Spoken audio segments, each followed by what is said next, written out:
No funeral do meu marido, a mulher com quem ele estava me traindo se levantou no meio da cerimônia, virou-se para a plateia e disse: "Ele nunca a amou." Ela se referia a mim. Sua voz ecoou pela igreja como se tivesse todo o direito de estar ali. Suas palavras pairaram no ar, pesadas e ríspidas, como um tapa ao qual eu não tinha permissão para reagir. A sala ficou em silêncio. As pessoas se viraram para me olhar. Algumas com pena, outras em choque, outras apenas esperando para ver o que eu faria. Mas eu não me mexi, não falei nada. Fiquei ali sentada, olhando para a mulher que havia roubado o coração do meu marido. Ou pelo menos o que restava dele.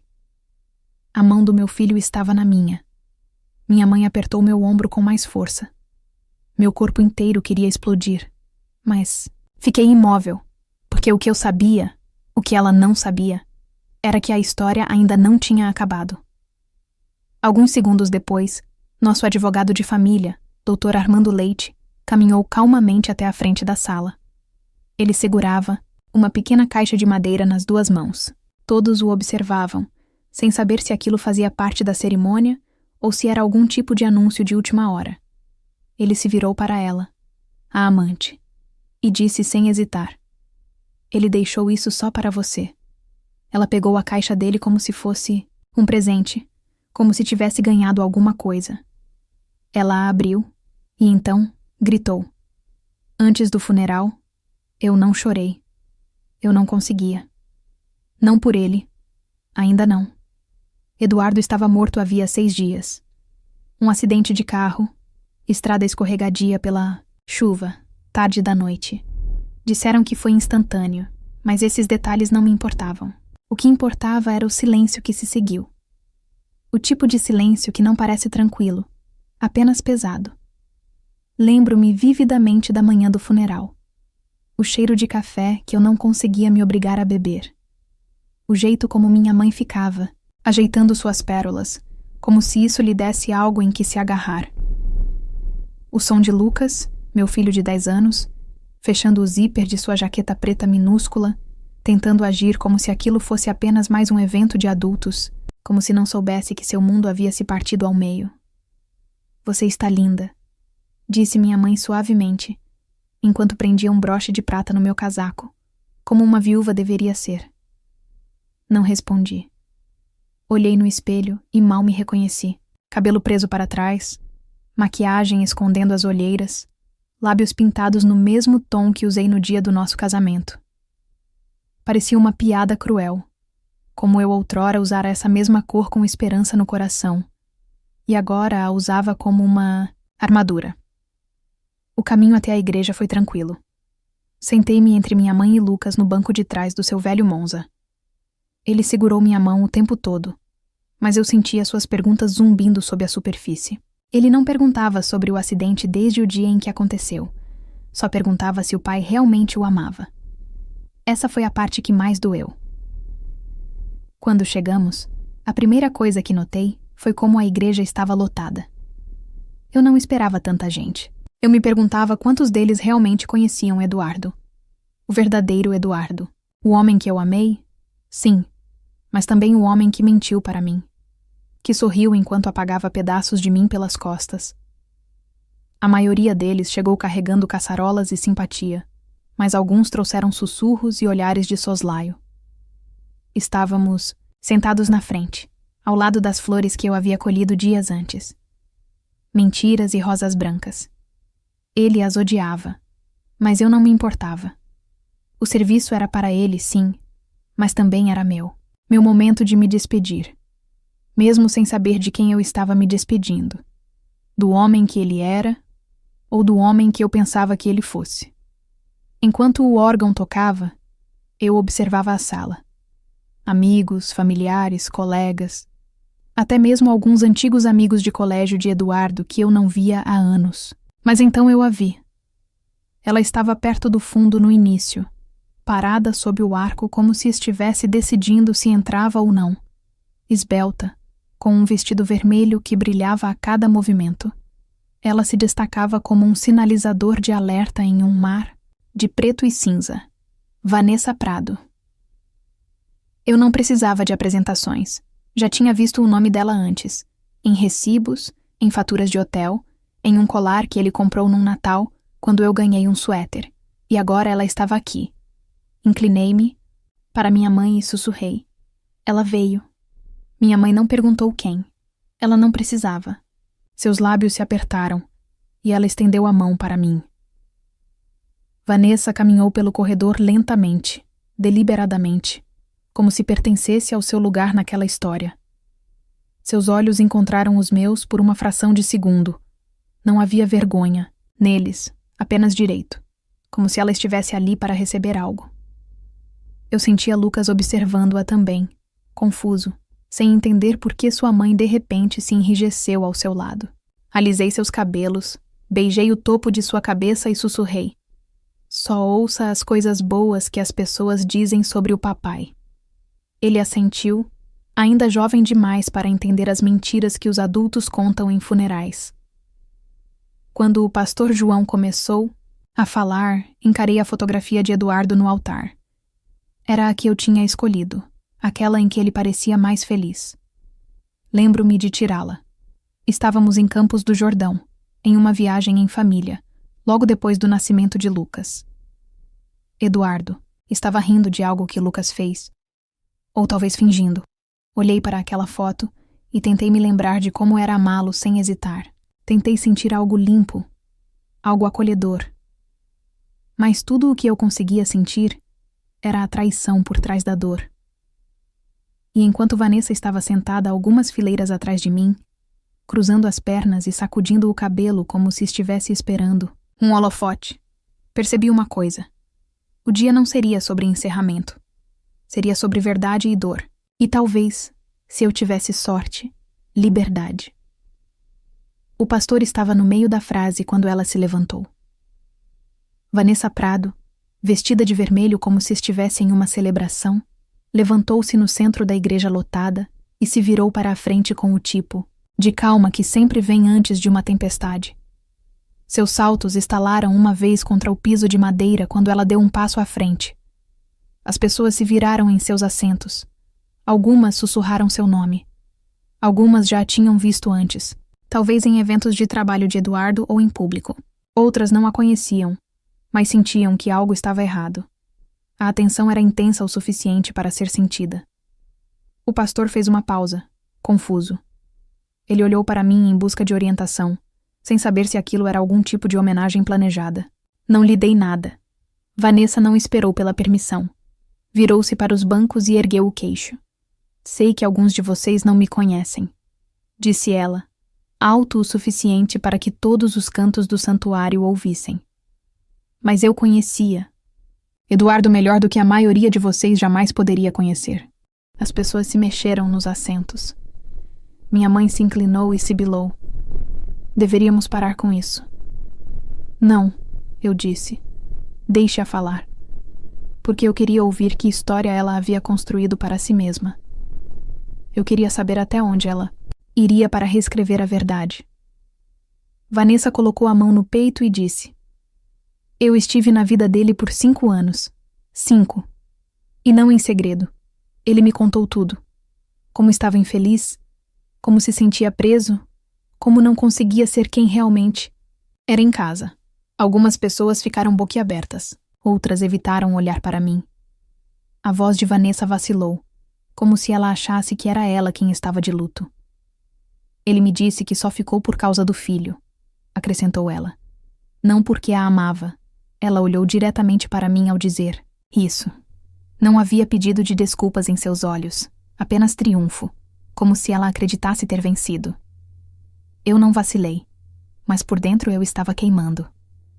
Lucas puxou minha mão. Mamãe, por que aquela senhora está dizendo isso? Ele sussurrou. Eu apertei a mão dele. Ignore-a, querido. A sala caiu em um silêncio sinistro. Ninguém sabia o que fazer. O pastor João tentou intervir. Senhora, isso não é nada disso. Mas antes que pudesse terminar, uma voz vinda do outro lado da sala cortou o ar. Senhorita Prado, disse Dr. Armando Leite, nosso advogado de família, enquanto se levantava e começava a caminhar lentamente pelo corredor.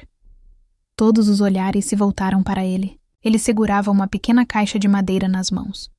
Polida, simples, quase como uma caixa de joias, porém mais pesada, mais densa. Vanessa congelou. A expressão dela mudou ligeiramente, confusa e depois curiosa. O Dr. Leite se aproximou. Da frente, parou bem em frente ao púlpito e se virou para ela. Eduardo deixou instruções muito específicas em seu testamento, disse ele calmamente. Ele solicitou que isto fosse entregue a você hoje, publicamente. Vanessa piscou, os braços caídos ao lado do corpo. Ela pareceu insegura pela primeira vez desde que entrara, mas pegou a caixa lentamente, como alguém recebendo um prêmio. Observei seus dedos traçarem a borda da tampa. Suas unhas estavam pintadas do mesmo vermelho vinho do vestido. Naquele momento, a igreja ficou em silêncio novamente. Não de luto, mas de expectativa. Uma espécie de suspense silencioso que envolveu todos na sala. As pessoas se inclinavam para a frente em seus assentos. Minha mãe estava sentada rígida ao meu lado. Lucas estava imóvel.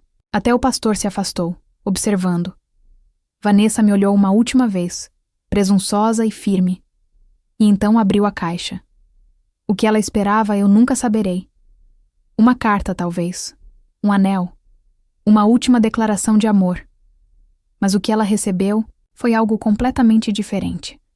Seus olhos pousaram nela, e ela empalideceu. Sua boca se abriu ligeiramente, como se tentasse falar, mas nenhuma palavra saiu. Então, de repente, ela fechou a tampa e soltou um grito que cortou o ar. Um som áspero e gutural, mais do que apenas choque. Era raiva, mágoa, humilhação. Ela deixou a caixa cair no chão, recuou como se a tivesse queimado e cambaleou pelo corredor. Suspiros seguiram sua saída. A porta bateu atrás dela com um eco violento que pareceu sacudir as janelas.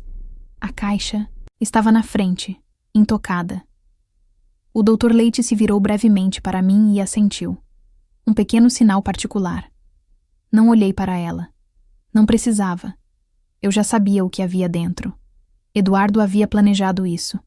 Ele me traiu enquanto viveu, mas na morte ele havia escrito uma verdade final, uma da qual ela não conseguiu escapar, e uma que eu não precisei dizer uma única palavra para transmitir.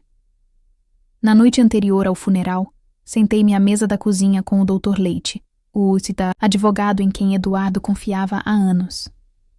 A casa estava silenciosa, exceto pelo zumbido da geladeira e pelo tic-tac do relógio na parede. Lucas dormia no andar de cima. Minha mãe estava no quarto de hóspedes, rezando o terço pela terceira vez naquele dia. O Dr. Leite abriu o testamento de Eduardo e o deslizou sobre a mesa. Eu não o peguei. Há algo em comum, disse ele. Uma cláusula que Eduardo acrescentou pouco antes de morrer. Ele deixou uma caixa para alguém chamada Vanessa Prado. Você sabe quem é? Eu ri antes da hora. Não por humor, mas por descrença. Ah, eu sei quem ela é. Ele me olhou atentamente, tentando avaliar se eu estava bem. Eu não estava, mas já tinha parado de esperar que estivesse. Inclinei-me para a frente. O que tem na caixa? Perguntou o Dr. Leite, hesitante. Uma fotografia e uma mensagem escrita à mão, seladas na caixa. Ele pediu que a apresentação fosse feita publicamente durante o culto. Foi muito específico. Olhei para os veios da madeira sobre a mesa, pensando em como aquele homem, meu marido, havia criado uma última performance, mesmo na morte. Um último controle, uma última mensagem. Ele realmente queria que ela visse isso na frente de todos? Perguntei. O Dr. Leite assentiu. Suas palavras exatas foram: quero que ela ouça a verdade, sem poder distorcê-la. Uma parte de mim se sentiu enjoada. Outra parte sentiu algo como vingança. Olhei para o Dr. Leite. Então faça isso. Ele pareceu surpreso. Tem certeza? Não, eu disse. Mas faça mesmo assim. Eu havia passado grande parte da minha vida mordendo a língua, preservando a paz em nome das aparências, pelo bem do meu filho. Mas a paz construída sobre o silêncio é apenas uma mentira em câmera lenta.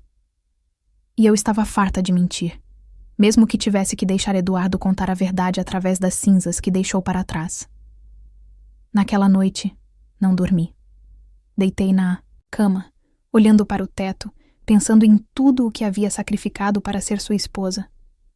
Eu me dobrei para ser suficiente. Eu me culpei pela distância entre nós. Eu me perguntei o que me faltava para levá-lo aos braços de outra pessoa. Mas a verdade não estava em mim. Estava nele, em suas escolhas. Na maneira como ele usava o charme como moeda de troca e a lealdade como uma coleira. Através do luto, eu tomei minha decisão. Eu não confrontaria Vanessa. Não a atacaria nem faria cena. Eu a deixaria falar, se quisesse. Deixaria que se apresentasse diante de todos e criasse qualquer fantasia em que precisasse acreditar, porque eu sabia o que estava por vir. Vesti-me, deliberadamente naquele dia, não para ele, mas para mim. Usei o terno preto de que ele nunca gostou, aquele que, segundo ele, me fazia parecer séria demais. Usei os saltos que não tocava desde a minha entrevista de emprego há 5 anos. Prendi o cabelo com força e passei o batom que usava quando ainda acreditava que ele me amava. Queria parecer alguém que já havia sobrevivido ao pior. Na igreja, quando Vanessa entrou como se pertencesse àquele lugar, não me assustei. Quando ela se levantou e declarou que Eduardo nunca me amou, não falei nada. Não porque estivesse com medo, mas porque estava cansada de lutar contra fantasmas com a minha voz. Deixe-a falar, pensei. Deixe-a se pavonear, sorrir e acreditar que está em vantagem. Deixe-a acreditar que ela era o segredo que ele guardava mais perto do coração. Porque eu sabia o que estava naquela caixa. A verdade de Eduardo não era gentil. Não era nobre, nem redentora. Era cruel em sua honestidade. O bilhete que ele deixou para ela era curto, apenas uma frase, mas foi o suficiente para desfazer tudo o que ela pensava que eles tinham. O doutor Armando Leite me mostrou. Eu li uma vez, e apenas uma vez, para Vanessa. Pelos anos que roubei de vocês duas, eu nunca te amei. Eu só precisava de você para me sentir desejado quando eu não merecia. Ele não me escreveu uma carta, nenhum pedido de desculpas, nenhuma explicação. Talvez aquele fosse seu último insulto, ou o reconhecimento silencioso de que me devia mais do que palavras jamais poderiam retribuir. De qualquer forma, eu não precisava mais de nada dele. Dei sinal verde ao Dr. Armando Leite. Deixe-a abrir a caixa. Deixe a verdade falar alto por uma vez. Porque às vezes o silêncio é poderoso. E às vezes deixar alguém se expor é mais satisfatório do que qualquer vingança que você possa planejar. O ar dentro da igreja pareceu diferente no momento em que ela tocou a tampa. Não era apenas silêncio. Era expectativa. Como se a sala inteira soubesse que algo estava por vir, mas não soubesse o quê. Eu sentia os olhares se alternando entre mim, Vanessa e a caixa em suas mãos. Lucas estava aconchegado ao meu lado. Minha mãe não se movera 1 centímetro desde que o advogado se aproximara. Vanessa estava na frente, emoldurada por mentiras brancas e pela foto do meu marido, sorrindo para uma vida que ele já havia arruinado. Ela segurava a caixa de madeira, delicadamente, como se fosse algo sagrado. Eu me perguntava se ela achava que haveria um anel dentro, ou uma carta dizendo que ele sempre a amara. Talvez acreditasse que ele me deixara para trás na morte, assim como achava que ele me deixara em vida. Mas Eduardo não era tão limpo assim. Ele era desorganizado. E sua verdade sempre pesava mais que suas mentiras. Ela destrancou a caixa lentamente, como se quisesse saborear o momento. Então, ela viu. A princípio não reagiu. Apenas olhou para dentro. Seus dedos pairaram sobre o conteúdo congelados. Seu rosto não mudou. Nenhum sorriso choroso. Nenhum suspiro repentino. Apenas a imobilidade. Como se seu cérebro se recusasse a acreditar no que seus olhos estavam vendo. Então ele rachou. Sua boca se abriu. Seus olhos se arregalaram. Ela tirou uma única fotografia. Era uma foto espontânea, dela e Eduardo sorrindo em uma praia, abraçados. Eu nunca tinha visto aquilo antes, mas soube imediatamente que não era um de seus encontros secretos. Era Algo que ela devia ter aceitado com orgulho, acreditando que significava mais do que realmente significava. Ela a virou. Foi então que emitiu o som, não um suspiro, nem um soluço, mas um grito. Um som agudo e quebrado que perfurou o salão inteiro.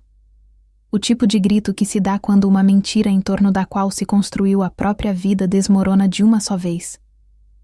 Ela deixou cair a fotografia e cambaleou para trás. Os calcanhares vacilaram. A caixa bateu no chão e a tampa se abriu. Ela olhou para mim com os olhos cheios de fúria, confusão e desgosto. Mas eu não me mexi.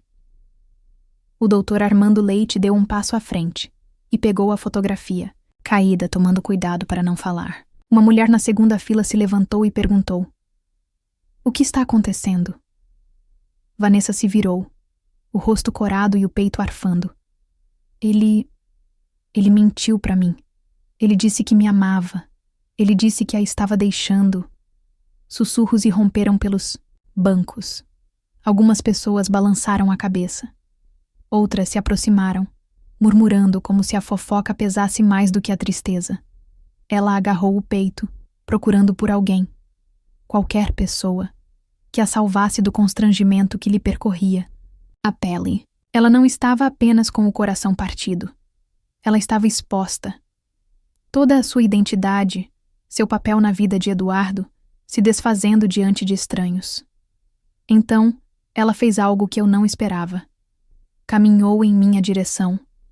1 passo, 2, depois 3. Seus olhos se fixaram nos meus, arregalados e trêmulos. Levantei-me lentamente, colocando Lucas atrás de mim e apoiando a mão no banco. "Por quê?" perguntou ela, com a voz rachada como vidro sob meus pés. "Por que ele faria isso comigo?" Olhei para ela pelo que pareceu 1 minuto inteiro. Então, disse claramente e sem emoção: "Porque ele fez isso comigo primeiro, e depois me sentei novamente." Ela não respondeu. Apenas ficou ali, piscando como se tivesse levado um tapa. Seus braços caíram ao lado do corpo, e ela se virou para sair. Seus saltos ecoaram mais alto desta vez. Nem ríspida, nem orgulhosa, apenas instável e incerta. Ela empurrou as portas da igreja e desapareceu na luz do sol. Todos olharam. Alguns para a porta, outros para o camarote e alguns para mim. Não lhes dei nada. Nenhuma lágrima, nenhum sorriso irônico, nenhum sussurro de "eu avisei".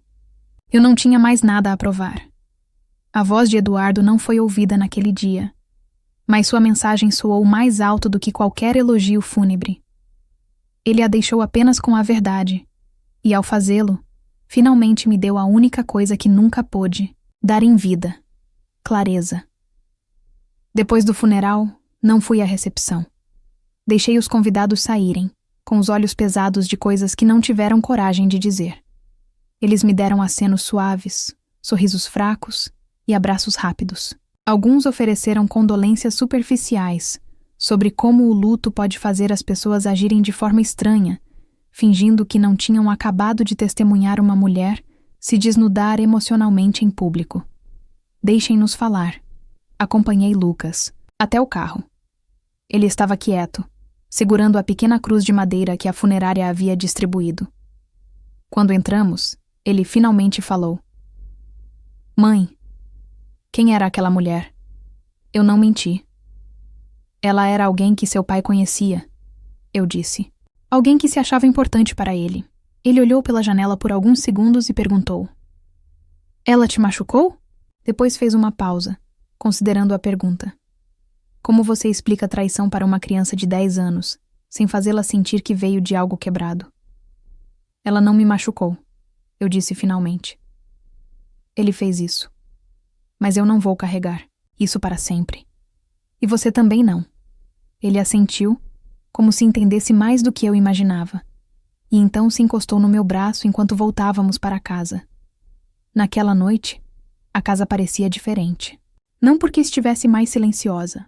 Eduardo não a tinha enchido de risadas perto do fim. Mas porque, pela primeira vez, o silêncio não era sufocante. Era espaço. Era meu. Entrei no nosso quarto. Não, meu quarto agora. Fiquei parada, na porta, observando a cama que costumávamos dividir, o criado mudo que ele nunca limpava, a gaveta onde eu encontrara os recibos que deram início à confusão. Não parecia mais uma zona de guerra, apenas um quarto. Abri o armário e tirei o último terno que ele usara, o do nosso jantar de aniversário, 1 ano antes de ele morrer. Passei os dedos pela lapela, tentando me lembrar de como era amá-lo, sem questionar cada palavra, cada ligação tarde da noite, cada olhar distante. Essa versão dele existiu um dia. Mas amar alguém não é a mesma coisa que conhecê-lo. E eu não conhecia Eduardo de verdade. Só quando já era tarde demais.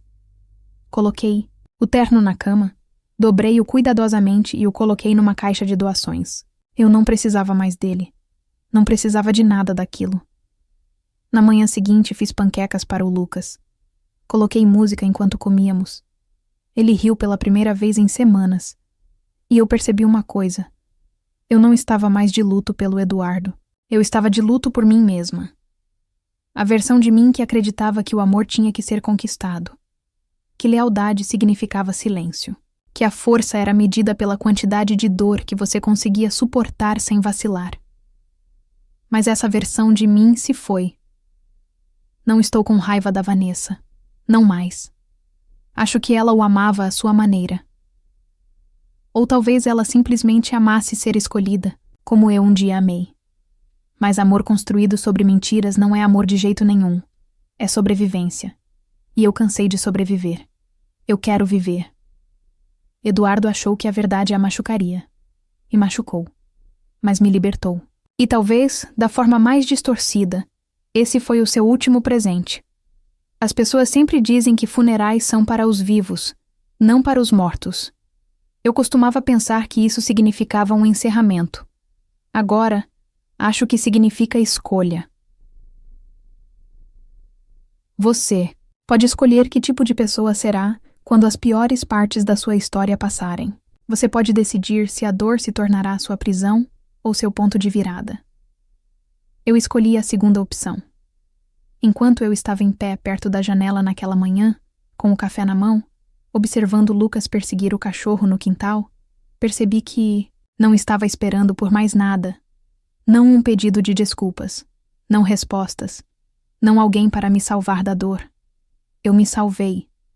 Se esta história te comoveu ou te fez pensar sobre amor, traição ou força de uma forma diferente, compartilhe. Alguém mais pode precisar ouvir também. Me conte nos comentários o que você teria feito no meu lugar. Você teria ficado em silêncio ou teria dito algo naquele dia? E se você quiser mais histórias reais que tocam fundo em desilusões amorosas, curas e tudo mais, inscreva-se no canal, clique em curtir se esta te tocou e não... Esqueça de ativar o sininho para não perder o que vem por aí. Obrigada por ouvir minha verdade. Te vejo na próxima. Nem ríspida, nem orgulhosa. Apenas instável e incerta. Ela empurrou as portas da igreja e desapareceu na luz do sol. Todos olharam. Alguns para a porta, outros para o camarote e alguns para mim. Não lhes dei nada. Nenhuma lágrima, nenhum sorriso irônico, nenhum sussurro de "eu avisei". Eu não tinha mais nada a provar. A voz de Eduardo não foi ouvida naquele dia, mas sua mensagem soou mais alto do que qualquer elogio fúnebre. Ele a deixou apenas com a verdade e, ao fazê-lo, finalmente me deu a única coisa que nunca pôde dar em vida: clareza. Depois do funeral, não fui à recepção. Deixei os convidados saírem com os olhos pesados de coisas que não tiveram coragem de dizer. Eles me deram acenos suaves, sorrisos fracos e abraços rápidos. Alguns ofereceram condolências superficiais sobre como o luto pode fazer as pessoas agirem de forma estranha, fingindo que não tinham acabado de testemunhar uma mulher se desnudar emocionalmente em público. Deixem-nos falar. Acompanhei Lucas até o carro. Ele estava quieto, segurando a pequena cruz de madeira que a funerária havia distribuído. Quando entramos, ele finalmente falou: "Mãe, quem era aquela mulher?" Eu não menti. Ela era alguém que seu pai conhecia, eu disse. Alguém que se achava importante para ele. Ele olhou pela janela por alguns segundos e perguntou: Ela te machucou? Depois fez uma pausa, considerando a pergunta. Como você explica traição para uma criança de 10 anos, sem fazê-la sentir que veio de algo quebrado? Ela não me machucou, eu disse finalmente. Ele fez isso. Mas eu não vou carregar isso para sempre. E você também não. Ele assentiu, como se entendesse mais do que eu imaginava, e então se encostou no meu braço enquanto voltávamos para casa. Naquela noite, a casa parecia diferente. Não porque estivesse mais silenciosa. Eduardo não a tinha enchido de risadas perto do fim. Mas porque, pela primeira vez, o silêncio não era sufocante. Era espaço. Era meu. Entrei no nosso quarto. Não. Meu quarto agora. Fiquei parada, na porta, observando a cama que costumávamos dividir, o criado mudo que ele nunca limpava, a gaveta onde eu encontrara os recibos que deram início à confusão. Não parecia mais uma zona de guerra, apenas um quarto. Abri o armário e tirei o último terno que ele usara, o do nosso jantar de aniversário, 1 ano antes de ele morrer. Passei os dedos pela lapela, tentando me lembrar de como era amá-lo, sem questionar cada palavra, cada ligação tarde da noite, cada olhar distante. Essa versão dele existiu um dia. Mas amar alguém não é a mesma coisa que conhecê-lo. E eu não conhecia Eduardo de verdade. Só quando já era tarde demais. Coloquei o terno na cama, dobrei-o cuidadosamente e o coloquei numa caixa de doações. Eu não precisava mais dele. Não precisava de nada daquilo. Na manhã seguinte fiz panquecas para o Lucas. Coloquei música enquanto comíamos. Ele riu pela primeira vez em semanas. E eu percebi uma coisa. Eu não estava mais de luto pelo Eduardo. Eu estava de luto por mim mesma. A versão de mim que acreditava que o amor tinha que ser conquistado. Que lealdade significava silêncio. Que a força era medida pela quantidade de dor que você conseguia suportar sem vacilar. Mas essa versão de mim se foi. Não estou com raiva da Vanessa. Não mais. Acho que ela o amava à sua maneira. Ou talvez ela simplesmente amasse ser escolhida, como eu um dia amei. Mas amor construído sobre mentiras não é amor de jeito nenhum. É sobrevivência. E eu cansei de sobreviver. Eu quero viver. Eduardo achou que a verdade a machucaria. E machucou. Mas me libertou. E talvez, da forma mais distorcida, esse foi o seu último presente. As pessoas sempre dizem que funerais são para os vivos, não para os mortos. Eu costumava pensar que isso significava um encerramento. Agora, acho que significa escolha. Você pode escolher que tipo de pessoa será quando as piores partes da sua história passarem. Você pode decidir se a dor se tornará sua prisão ou seu ponto de virada. Eu escolhi a segunda opção. Enquanto eu estava em pé perto da janela naquela manhã, com o café na mão, observando Lucas perseguir o cachorro no quintal, percebi que não estava esperando por mais nada. Não um pedido de desculpas. Não respostas. Não alguém para me salvar da dor. Eu me salvei. Se esta história te comoveu ou te fez pensar sobre amor, traição ou força de uma forma diferente, compartilhe. Alguém mais pode precisar ouvir também. Me conte nos comentários o que você teria feito no meu lugar. Você teria ficado em silêncio ou teria dito algo naquele dia? E se você quiser mais histórias reais que tocam fundo em desilusões amorosas, curas e tudo o mais, inscreva-se no canal, clique em curtir se esta te tocou. E não esqueça de ativar o sininho para não perder o que vem por aí. Obrigada por ouvir minha verdade. Te vejo na próxima. Agora me diz, você acha que a esposa agiu certo em deixar Eduardo se vingar mesmo depois de morto? E se você fosse Vanessa, como reagiria ao descobrir a verdade daquela forma? Escreve aqui nos comentários. Eu quero muito saber. Se você gostou do vídeo, clica em curtir e se inscreve no canal também. Assim você não perde nenhuma história emocionante. E não esquece, deixa também um comentário com uma classificação de 1 a 10 para mostrar o quanto você gostou. Assista também ao vídeo que agora está aparecendo na sua tela. Até breve.